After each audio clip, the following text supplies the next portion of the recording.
We have breaking news. A New York appeals court has ruled former President Trump can post bond in a lower amount than the $464 million originally imposed in his New York civil fraud trial. The decision comes as Trump faces a deadline today to secure the bond, or the New York Attorney General can start seizing his properties.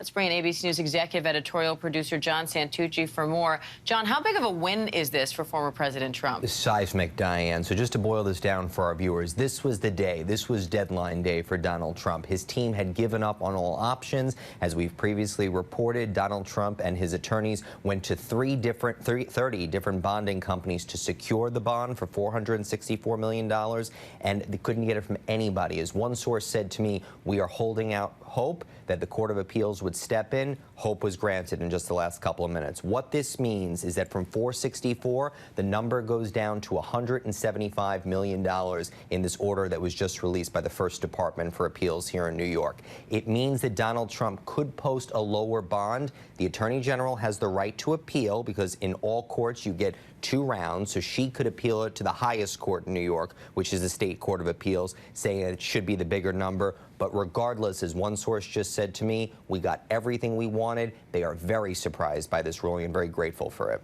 So what happens now, and what do we know about his ability to secure this lower bond? Well, again, the big number was the problem. If you compare the other cases against Donald Trump, remember, he did secure a bond of just under $100 million in the E. Jean Carroll case. So this is a little more swallowable, but nevertheless still a process they'll have to go through. Sources I've spoken to in just the last couple of minutes feel confident they'll be able to secure that bond. But I do think the big picture of all of this, right, is that Donald Trump is obviously dealing with multiple cases, right? The delays, the judgments, etc. The fact that the Court of Appeals here stepped in literally on deadline day and gave him a lifeline, I just think that cannot be understated in what a dramatic shift this story has now taken. Because remember, they had given up all options. We have been reporting that any moment the Attorney General could start seizing assets.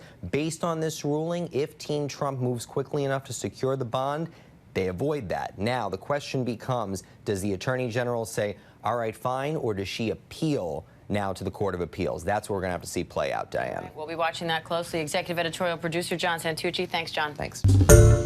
Hi, everyone. George Stephanopoulos here. Thanks for checking out the ABC News YouTube channel. If you'd like to get more videos, show highlights, and watch live event coverage, click on the right over here to subscribe to our channel. And don't forget to download the ABC News app for breaking news alerts. Thanks for watching.